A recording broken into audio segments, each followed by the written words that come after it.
Nah, kata Allah dalam Al-Quran, in kuntum la ta'lamun. Jika engkau memang belum tahu, nggak ngerti, jangan simpulkan sendiri, jangan ambil respon. Ya, kembalikan kepada pakarnya. Sekarang persoalan kita di sini ada dua persoalan. Ya, satu, nah, kita ingin terapkan ini. Ya. Persoalan pertama terkait dengan benturan asteroid. Apakah benar hari Jumat tanggal 15 Ramadan, esok hari, pas pertengahan Ramadan tahun 1441 Hijrah, akan ada asteroid yang menabrak bumi sehingga menghasilkan satu benturan yang dahsyat, yang dari situ persoalan kedua muncul, menyebabkan duhan, ya, yang menghadirkan rentetan peristiwa-peristiwa dan nestapa-nestapa yang mendalam. Dari dua unsur ini kita akan cek terkait dengan apakah benar informasi asteroid akan datang dan menabrak bumi esok hari. Maka untuk mengecek ini, kita kembalikan kepada kaidah Al-Quran, tanyakan kepada pakar di bidangnya, ilmu yang terkait dengan asteroid, ilmu yang terkait dengan benda-benda langit. Maka ini, mohon maaf sekali lagi, bukan objek kajian dari para ustadz, yang apalagi spesifik membahasanya hukum-hukum turunan fikih ibadah saja atau fikih muamalah saja, tapi kita mesti cross check ini informasinya dengan menurunkan pada golongan orang-orang yang memang spesifik mempelajari bidang astronomi. Baik, kita harus lihat di bidang kajian nanti astronomi, cabangnya nanti ada planetologi atau ilmu yang terkait dengan planet atau ilmu keplanetan, ya. Objek bahasan dari sini diantaranya asteroid, ya, atau disebut dengan planetoid atau planet minor, ya istilahnya. Lembaganya kita cek, karena bukan Ustadz Adi Hidayat, bukan UAH yang berwenang di sini. Ya, kita harus cek memang yang pakar, astronom-astronom yang mengkaji persoalan ini. Maka kita punya lembaga otoritatif, LAPAN misalnya, ya. Lembaga Penerbangan dan Antariksa Nasional, ya, ada Observatorium Bosca di Bandung, ya, ada NASA di Amerika dengan bidang khususnya misalnya Xenios, ya. Nah, ini kita coba gali karena saya bukan bidangnya di sini dan ini lembaga otoritatifnya. Sekarang coba kita biasakan buka informasi yang disampaikan oleh LAPAN seperti apa, demikian Bosca, demikian juga dengan NASA dengan bidang spesifiknya yang membahas tentang persoalan-persoalan antariksa, khususnya benda-benda langit yang terkait erat dengan pendekatannya ke bumi. Yuk, pelan-pelan kita simak informasi dari lembaga-lembaga ini, karena saya khawatir begini, jangan-jangan mereka aja tenang-tenang saja gitu. Mereka yang tahu tentang, mohon maaf, tentang planet-planet, tentang antariksa, mereka santai-santai aja. Jadi sebagai bahan pengetahuan diinfokan. Kok kita yang kurang pengetahuan di bidang yang bukan pakar jadi heboh gitu, ya. Mari kita lihat dulu ya, bismillah, pelan-pelan. Ya, mohon izin supaya kita belajar bersama. Ini saya telah turunkan keterangannya berdasarkan sumber baik dari LAPAN ataupun juga dari NASA. Saya telah turunkan ini data-datanya dan nanti kita coba turunkan bersama, ya. Asteroid yang diduga besok itu akan mengarah mendekat ke bumi. Ya, ini bahasa yang mungkin paling enak untuk bisa didengar. Mengarah mendekat ke bumi. Ya, jadi bukan konteksnya membentur gitu ya. Membentur apalagi menabrak ya. Nah, ini disebutkan oleh para ahli di LAPAN, Bosca juga NASA. Ini asteroid 2016 HP6 ya. Ya, 2016 HP6 HP6. Ini namanya. Jadi nanti ada banyak asteroid yang diidentifikasi, yang bahkan dari sejarah ke belakang pernah juga diurutkan dan untuk memudahkan diberi nama, ya. Misal nanti di tanggal 9 September, 14 September tahun lalu, ya, ada juga kan yang mendekat ke arah bumi. Kemudian nanti di bulan Mei yang 2018, seingat saya juga ada juga. Ini jenisnya sama, yang 2018 dengan ini. Nah, ini yang hari Jumat, ya, teman-teman, esok hari yang diidentifikasi mendekat ke bumi. Nah, ini jenisnya. Lalu bagaimana datanya? Ya. Pertama, kecepatan ia itu 5,72 km per detik per second. Ya, per second. Jadi 5,72 km per second. Ya. Baik, pelan-pelan. Yang kedua, waktu yang mendekati bumi, waktu universalnya, ya, universal time-nya, UT, itu ada pada hari Kamis, hari ini. Pukul 21.48, tapi universal time, ya. Karena sifatnya universal time, maka kemudian ini kalau kita arahkan ke waktu Indonesia bagian barat, maka setidaknya jamnya akan serupa dengan jam 4.48 pada hari Jumat. Jumat subuh.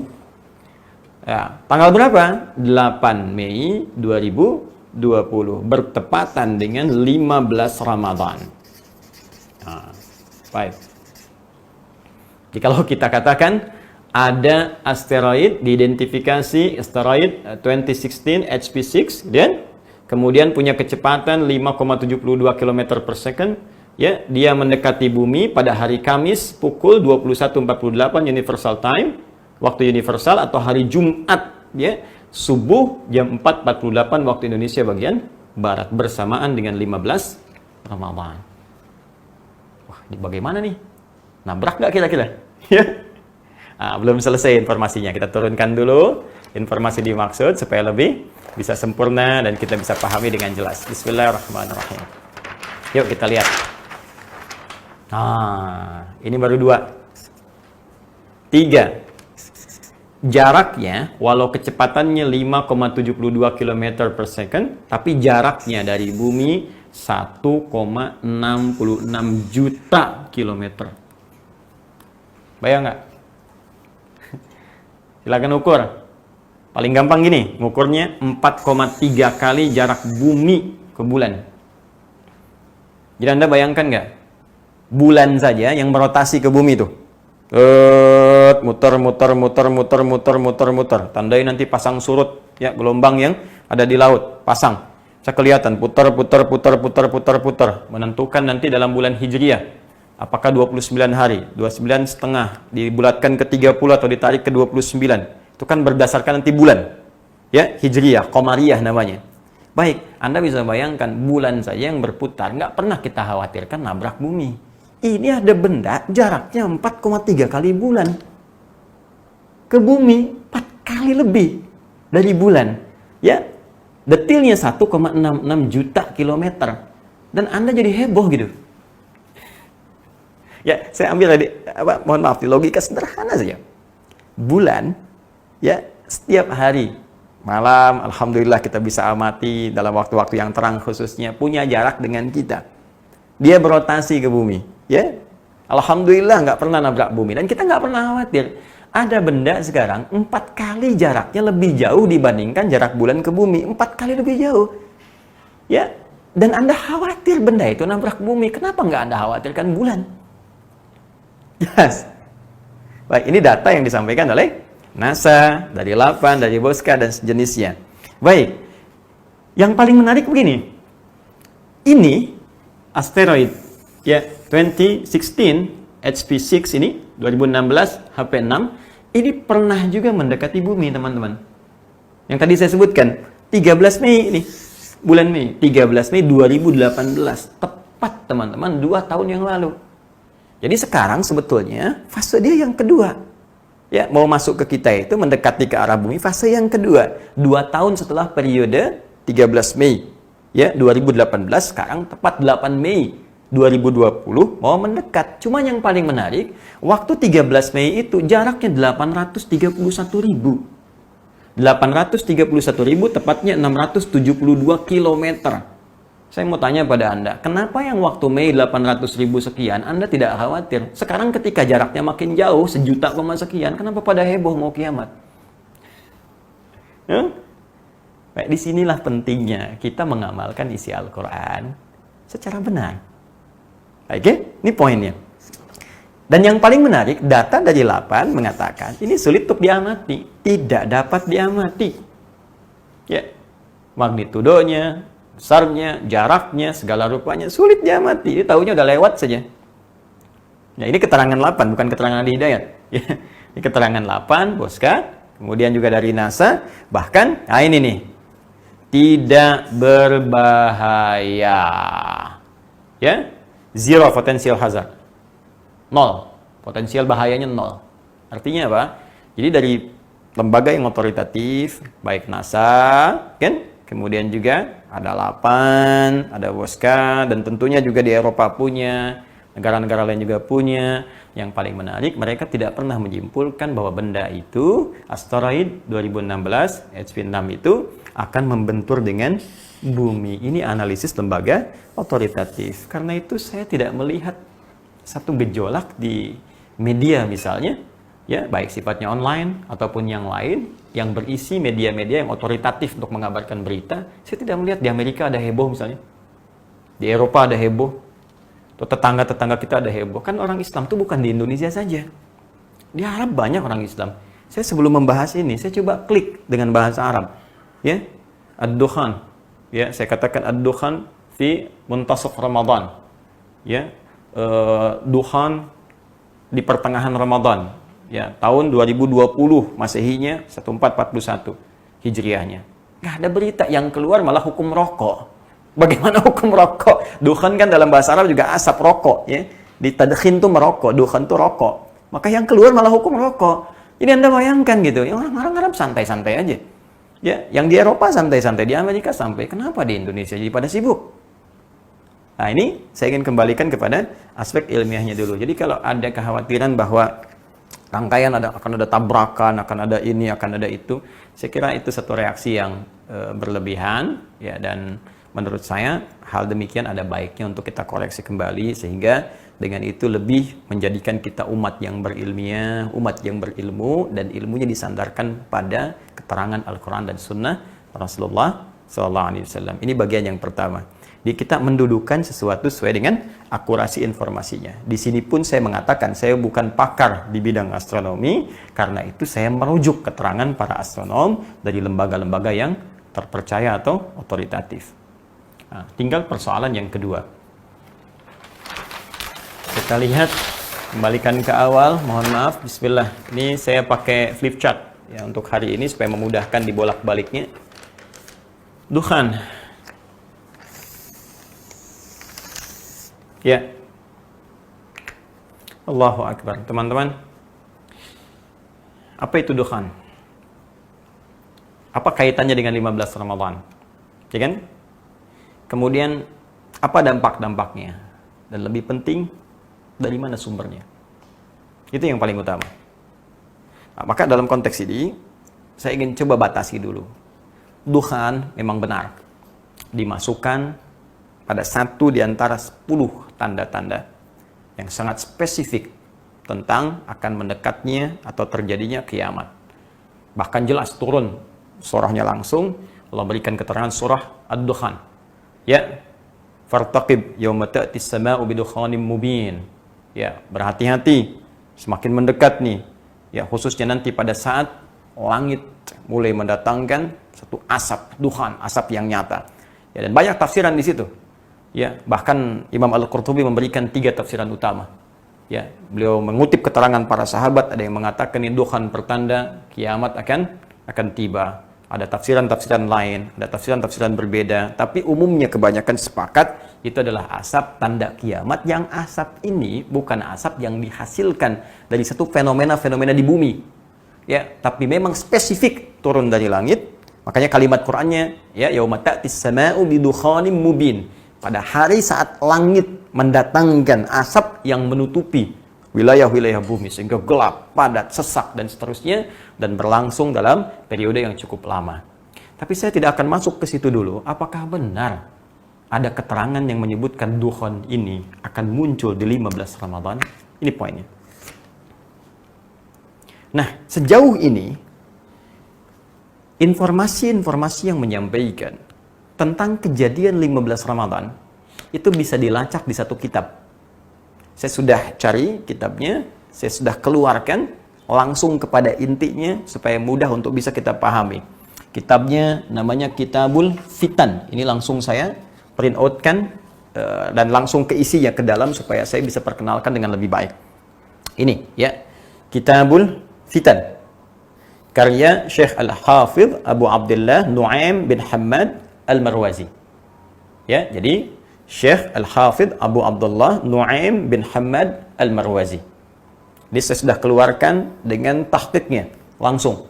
Ya, dari manuskripnya juga diambil di Britania di Inggris, ya, kemudian oleh muhakkik ini yang akan mengeditorialnya, ya, yang akan menganalisis naskahnya, diturunkan kembali sampai kemudian dicek validitasnya dan kaitan-kaitan dengan keaslian naskahnya, sampai juga penulisnya, biografinya dan sebagainya.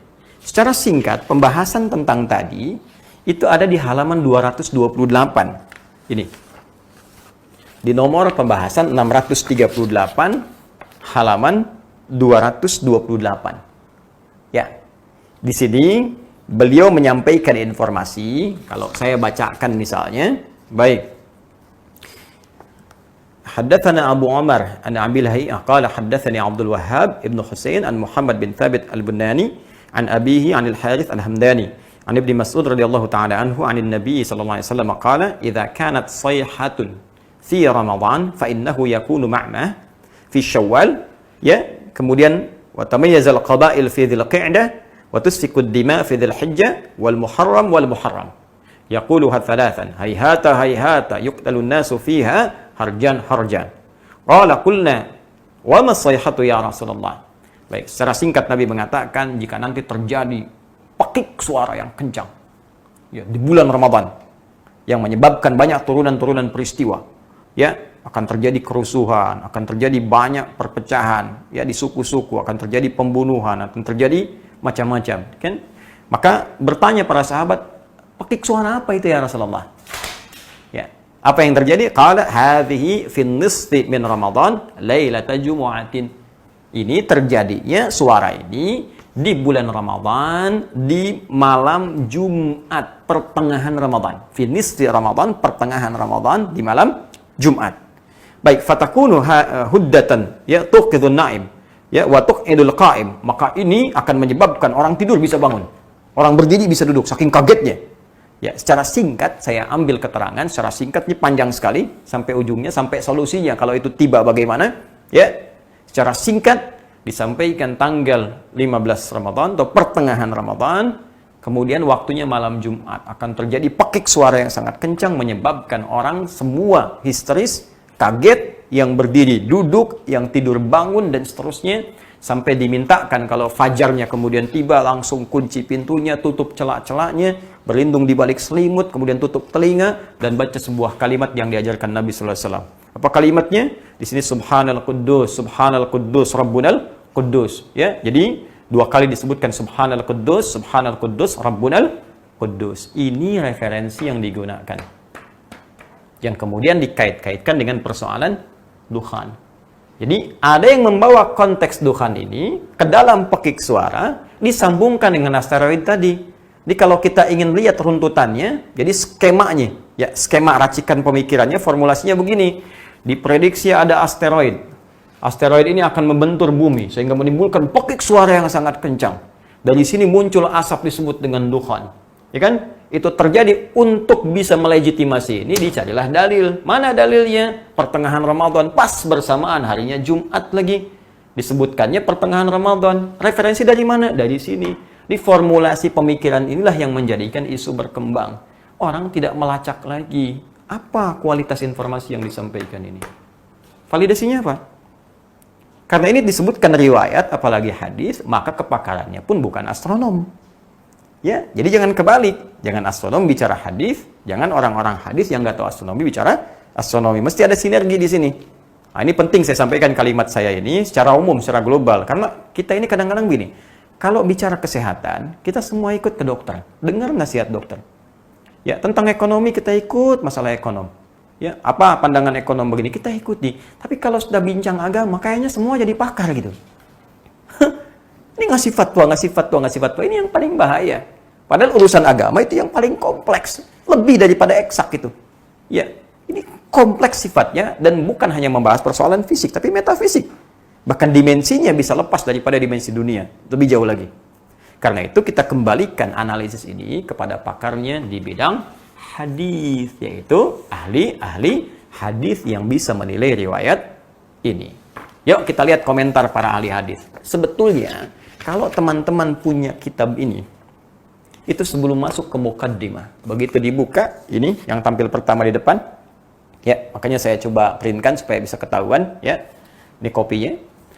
Kemudian setelah itu nanti ada tampilan jilid yang pertama, Al-Mujallad Al-Awwal. Ini saya buka. Ini Kitabul Fitan Al-Mujallad Al-Awwal. Ya. Setelah itu, sebelum masuk ke mukaddimah, muncul komentar dulu para ahli hadis, dimunculkan di sini oleh pentahqiqnya mengenai kualitas hadis-hadis yang ditampilkan di buku ini keseluruhan. Bagaimana kualitasnya? Sehingga ini menjadi pesan yang kuat untuk kita. Bagaimana menilai ya keterangan informasi yang sampai di buku ini supaya kita tahu, jangan salah baca nantinya. Anda baca hadis-hadis palsu, al-mawdu'at misalnya kan, lalu disimpulkan hadis Nabi ini, padahal buku itu dituliskan untuk memberi info kepada kita, ini hati-hati, ini ada hadis palsu. Ya, jelas sampai di sini. Jadi bukan berarti hadis palsunya harus dimunculkan, tapi untuk diketahui ini hadis palsu. Karena itu, dalam konteks kitab ini pun qalu fil muallif wal muallaf. Komentar ya tentang para pakar, khususnya ahli hadis, fil muallif mengenai pengarang buku ini. Ya, tadi Syekh Abu Abdullah Nu'aim Muhammad Al-Marwazi. Kemudian wal muallaf dan kitab ininya, apa komentar mereka? Saya bacakan. 1. Al-Imam An-Nasa'i. Jelas beliau ahli hadis. Apa komentar beliau? Ya, beliau penulis Sunan An-Nasa'i, ya. Qad kathura tafarruduhu 'anil a'immah al-ma'rufin bi ahaditsa katsiratin fasara fi haddi man la yuhtajju bihi. Beliau ini, ya, Abu Abdullah Nu'aim ibn Muhammad ini Al-Marwazi, kata Imam An-Nasa'i, qad kathura tafarruduhu 'anil a'immah al-ma'rufin. Ini sering banyak beda dengan para imam-imam ahli hadis yang populer, yang otoritatif. Ini saling menyelisihi. Ya, saling menyelisih riwayat, dan kaidah dalam ilmu hadis jelas mengatakan kalau ada satu riwayat menyelisihi yang lain yang lebih thiqah, lebih populer, lebih kredibel, lebih diketahui, apalagi tidak jelas misalnya, maka yang ini yang menyelisihi ditinggalkan. Ya, karena itu bi ahaditsa katsiratin, banyak riwayat-riwayat hadis-hadis yang diriwayatkan oleh beliau ini menyelisihi imam-imam yang lain yang lebih otoritatif, fasara fi haddi man la yuhtajju bihi, maka jadilah beliau ini ya dalam konteks hadis-hadisnya tidak bisa dijadikan hujjah. Nah, Imam An-Nasai imam, dia cuma ustad. Wah, Ustad Adi Hidayat ini imam, jelas, ya, ikut ustad, ikut imam, ya jelas saya pun ikut ini, apalagi Anda yang bukan ustad, imam juga bukan, gitu ya. Baik, kata beliau, hadis-hadis yang masuk di sini itu tidak bisa dijadikan dalil. Secara gampangnya ditolak. Secara gampangnya abaikan aja. Ya, secara singkatnya nggak usah panik, tinggalin aja. Ya, baik. Lanjut. Imam Maslamah Ibnu Qasim, ya, masya Allah beliau juga pakar di bidang hadis. Walahu ahaditsu munkarah. Ya, walahu ahaditsu munkaratun fil malahim infarada biha. Disampaikan lagi, ini menguatkan pendapat Al-Imam An-Nasa'i. Ya, kata beliau siapa? Abu Nu'aim ini, ya, Abu Nu'aim ini, ya, Allah yahfadz, Allah yarhamhu, ya, memiliki banyak hadis-hadis munkarah yang ditolak. Fil malahim, dalam bab malahim, ya, wa tafarrada biha, dan cuman beliau yang nulis sendiri, yang lain enggak. Ini menarik ya. Jadi kadang-kadang sering nulis-nulis riwayat-riwayat yang lain tuh nggak dapet nih hadisnya dari mana gitu. Cuma ini yang menyendiri. Oke, teruskan lagi. Imam Az-Zahabi, ya, ini sangat lebih otoritatif lagi ya dalam konteks jarah wa ta'dil, dalam menilai apakah orang ini termasuk orang-orang otoritatif, kredibel atau bukan. Baik. Bagaimana keterangan beliau? Yuk kita lihat. Nu'aim, Allahu Akbar, bin kibari awiyatil ilmi. Min kibari awiyatil ilmi. Nu'aim ini bin Hamad Al-Marwazi ini, ya hafizahullah, beliau ini termasuk orang yang ahli ilmu. Objektif penilaiannya. Lakinnahu, tapi la tarkanun nafsu ila riwayatihi. Kemudian yang paling menarik, wala yajuzu li ahadin an yuhtajja bihi. Ya. Allahu Akbar. wala yajuzu li ahadin an yahtajja bihi. Cuman sayang, saya nih nggak bisa condong untuk ngambil riwayatnya. Bahasanya halus ya. Jadi nggak langsung mencela, nggak, oh ini bid'ah nih, ini pelaku gini. Tuh, coba lihat adabnya para imam. Ya, adabnya imam. Bid'ah nih, ini, wah ini ahli ngarang-ngarang. Tidak. Lembut kalimatnya. Beliau itu ahli ilmu, banyak ilmunya. Cuman hati ini kayaknya nggak condong riwayatnya. Dan bagi teman-teman yang akan mengambil hadisnya, ya, saya nggak merekomendasikan, kata beliau. Tuh bahasanya. Ya, oke. Waqad sannafa kitab al-fitan. Setelah itu beliau mengatakan beliau telah menulis kitab al-fitan. Fa'atta fihi bi'ajaiba wa manakira. Maka fa'atta fihi, maka beliau menghadirkan dalam kitab ini yang saya maksudkan tadi, ya bi'ajaiba wa manakira, dengan berita-berita heboh dan hadis-hadis yang diingkari atau informasi-informasi yang disandarkan pada Nabi tapi tidak diakui oleh para ulama. Jadi beliau, walaupun penulis kitab ini Abu Abdullah Nu'aim bin Muhammad Al-Marwazi mengatakan ini hadis dari Nabi SAW, tapi para ahli hadis menolaknya, menggolongkan ke dalam hal-hal yang harus diingkari, menyebutnya dengan sesuatu yang tidak digunakan sebagai hujjah, nggak bisa dipakai sebagai dalil, bahkan ada yang lebih kencang mengatakan hadisnya palsu, dan seterusnya. Dan saran para ulama hadis bahkan sudah jangan terlalu serius. Kata para ulama hadis jangan terlalu serius. Tapi mohon maaf, kita pun mesti adil. Saya coba ingin tanya loh, teman-teman yang pernah menyampaikan riwayat ini, pernah lihat kitabnya nggak? Itu pertanyaan saya. Jangan-jangan Anda sepotong-sepotong saja.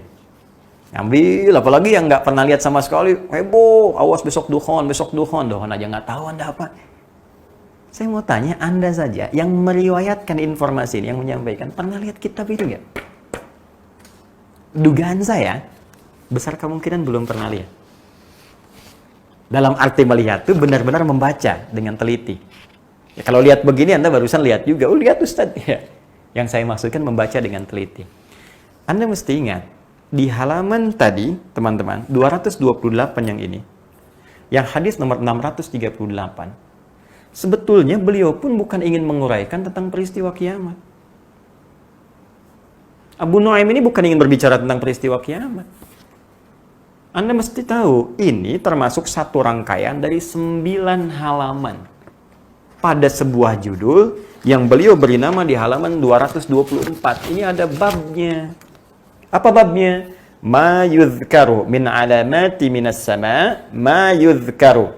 Ya, hal yang akan disebutkan ini min alamati minas sama, termasuk tanda-tanda, ya, fenomena yang dapat nampak di langit, kelihatan dari langit, fiha, ya, fin qita'i mulki Banil Abbas. Tanda-tanda itu terkait dengan berakhirnya kekuasaan, ya, dinasti Abbasiyah, Bani Abbas. Jadi sebetulnya ini rangkaian, satu informasi dari rangkaian yang sangat banyak yang bercerita tentang berakhirnya kekhalifahan Bani Abbas itu, diantaranya pernah terjadi satu pekikan besar yang terjadi pada bulan Ramadan. Dan kalau Anda baca di sini ada jelas dari yang bagian pertamanya. Ya, kalau saya mau runtutkan begini, nomor 622, ya tadi kan 638, ini dari 622 dimulainya. Haddatsana al-Walid ibn Muslim, haddatsana Syekh an Yazid bin Walid al-Khuzai an Ka'ab qala alamatun qita'i mulki waladil Abbasi humratun tadhharu fi jawi as-sama' wa hadhihi takunu fi ma baina al-ashri min Ramadan ila 15. Allahu akbar. Ya, disampaikan bahwa tanda-tanda akan berakhirnya kekuasaan dinasti Abbasiyah itu, ya, dari generasi-generasi Al-Abbas, humratun tadhharu fi jawi as-sama', ada kemerah-merahan tampak dari langit-langit, ya. Kemudian ini terjadi di antara tahun 10, di antara tanggal 10 sampai 15 di bulan Ramadan. Yang paling menarik, wawahiyatun fi ma bainal ishrin ila rabi wal ishrin min Ramadan. Dan ada juga diprediksi antara 20 sampai 24 ini. Jadi ini bukan hanya bicara tentang 15, bicara dari 10, bicara dari 15, bicara dari 20, bicara dari sampai 24. Cuma nanti ini ditambah-tambah dengan cerita-cerita. Bahkan nanti ada juga keterangan terjadi di masa kekhalifahan atau kepemimpinan As-Sufyani yang kedua. Sudah pernah kejadian dulu. Gitu. Jadi ini pun sebetulnya bukan ingin bicara dukhan. kitab ini. Bukan bicara tentang kiamat, jadi tidak relevan. Kalau Anda mengaitkan 3 persoalan tadi, ya mohon maaf, ayat Quran tentang dukhan dibawa ke peristiwa 15 Ramadan karena buku ini, ya. Kemudian dalilnya dibenturkan dengan akan adanya benturan asteroid dari informasi 8. Sekarang saya buktikan sendiri, kita cek bersama, buku yang dijadikan sandaran bukan bercerita tentang itu. Kalau ingin diambil hadisnya, kata para ahli hadis tidak valid. Jadi sudah banyak nih persoalannya. Ya, Syekh Abu Nu'aim bukan berbicara tentang dukhan, 15 Ramadannya persoalan tentang berakhirnya kekhalifahan, ya, Abbasiyah. Kemudian juga yang kedua, riwayat hadis yang diambil di sini tidak valid. Para ulama mengatakan jangan terlalu serius, gak usah diambil. Kemudian informasi dari 8, dari NASA, dari Boska mengatakan nggak ada benturan itu, dalam arti benda yang disebutkan itu, asteroid 2016 HP6 itu sangat jauh jaraknya. Nah, jadi sekarang, apa yang menyebabkan kita panik? Jangan-jangan bukan persoalan kiamatnya. Jangan-jangan persoalan amal kita. Ini masalah. Kalau orang-orang yang panik dengan satu kejadian besar, ini menandakan ada persoalan iman dalam jiwanya. So, kalau orang merasa amalnya baik, sholatnya baik, cukup dia beramal, dia nggak akan khawatir. Kita sibuk dengan kapan kiamat, takut begini, takut begitu. Allah sudah menjawab kok. Jelas disampaikan di Quran surah 33 Al-Ahzab itu, ayat 63. Ya, yas'alunaka 'anis sa'ah. Qul innama 'ilmuha 'indallah. Ya, wa ma yudrika la'alla as-sa'ata takunu qariba. Dari dulu, teman-teman, bukan sekarang aja, dari dulu Allah menyampaikan pada Nabi Muhammad SAW. Mereka banyak bertanya kepadamu tentang kiamat. Kapan kiamat? Kapan gini? Kapan begitu? Apa jawaban Allah? Katakan aja dengan singkat pada mereka. Nggak usah pikir banyak tentang kiamat. Pengetahuan tentang itu hanya Allah yang tahu. Bahkan tegas disampaikan. Dalam Quran surah ke-34. Maaf, Quran surah 31. Dalam Quran surah 31 Luqman, ayat 34. Yang 34 ayatnya. Ayat terakhir di surat Luqman. Perhatikan. Innallaha indahu ilmus sa'ah. Hanya milik Allah pengetahuan tentang kapan terjadinya kiamat. Bahkan kalimatnya jelas disebutkan waktu. Ya, di Quran itu banyak. Kiamah, yaumul kiamah. Yaitu ada bahkan surahnya surah ke-75. Ya, la uqsimu biyaumil qiyamah, yaumuddin, yaumul akhir, tapi menunjuk pada waktu spesifik saat. Kalau sekarang saat itu jam. Ada menitnya, ada detiknya. Kata Allah sampai menitnya, detiknya cuman saya yang tahu, kata Allah. Ya, kita hanya diberikan berupa tanda-tanda dari yang kecil sampai dengan yang besar supaya waspada. Dan kiamat yang paling kecil itu adalah kematian kita. Wafat kita itu kiamat sughra. Sekarang kita sibuk bicara tentang yang besar-besar. Apa kita nggak sadar kita akan wafat? Apa belum cukup setiap Allah menandakan tanda-tanda di bulan baik? Demi Allah saya katakan. Demi Allah sekali lagi saya katakan. Setiap tiba bulan baik, entah dari Rajab kah, Sya'ban kah, terutama Ramadan, selalu ada saja orang baik yang wafat. Sesuai dengan ajalnya. Kalau wafat itu sudah ajal. Tapi yang paling menarik, kenapa Allah tampakkan di waktu-waktu yang baik? Ya, kemarin kita saksikan Guru Zuhdi. Ya, Insya Allah, Ramadan. Sebelumnya ada yang di Sya'ban. Sebelumnya ada yang di Rajab. Ya, sederhana. Mungkin kita berprasangka bahwa mereka amal sudah cukup. Dosanya semakin menipis. Ya, bahkan mungkin Allah menghapuskannya. Dan hisabnya ringan di hadapan Allah Subhanahu wa taala. Kita siapa? Kita siapa? Berapa ayat Quran sudah kita hafalkan sebagai bekal menuju Allah? Tahu dari mana salat kita selama ini diterima oleh Allah Subhanahu wa taala? Siapa yang bisa membebaskan diri dari riya ketika beramal dengan harta? Sudah yakin akan diterima? Anda sibuk berbicara tentang kiamat, tapi tak sadar bahwa kita sedang diburu oleh kematian yang boleh jadi lebih cepat datang dibanding apa yang kita pikirkan. Oleh karena itu, saya kira cukup selesai tentang persoalan ini. Dan saya juga menyarankan kepada kita semua, para ustadz, teman-teman, kiai dan sebagainya, ayo kita sama-sama bersinergi dengan baik, menghadirkan materi-materi yang bisa memberikan bekal-bekal positif bagi umat, yang setidaknya bisa meningkatkan keimanan, kedakwaan di hadapan Allah Subhanahu wa taala dengan cara yang benar. Adapun hal-hal semacam ini kita coba jauhin, ya, supaya tidak menghadirkan informasi yang keliru, kepanikan-kepanikan. Kita ingin bahas tidak ada masalah, tapi kita simpulkan dengan cara yang sesuai, cara yang benar, dengan paparan-paparan yang senafas dengan nilai-nilai Al-Quran dan Sunnah Rasulullah SAW. Dan kita hindarkan celaan-celaan. Kita jauhi makian-makian. Ini bukan waktunya, ini bukan ruangnya, ini bukan tempatnya. yang kita harus lakukan, semua bersinergi untuk beramal soleh dan membangun nilai-nilai kebaikan. Saya kira ini yang dapat saya jelaskan, dan boleh jadi dan sangat mungkin terjadi ada banyak kesalahan dari apa yang telah saya ucapkan, saya sampaikan, dan sangat terbuka bagi diri saya untuk menerima masukan-masukan sehingga kita bisa mengoreksi bersama dan kembali kepada jalan-jalan kebaikan yang benar sesuai dengan apa yang dikehendaki oleh Allah Subhanahu wa taala, pencipta semua manusia kita tanpa kecuali. Semoga Allah merahmati kita. Semoga Allah memberikan keberkahan pada kita. Semoga Allah memberikan ridha kepada kita, dan semoga Allah memakmurkan negeri kita tercinta Indonesia dan memberikan nilai-nilai kebaikan dan mengangkat wabah COVID-19 atau corona yang sekarang tengah kita hadapi. Subhanakallahumma wa bihamdika asyhadu an la ilaha illa anta nastaghfiruka wa natubu ilaik. Allahumma ya rabbal alamin wa akhiru da'wana alhamdulillahi rabbil alamin. Assalamualaikum warahmatullahi wabarakatuh.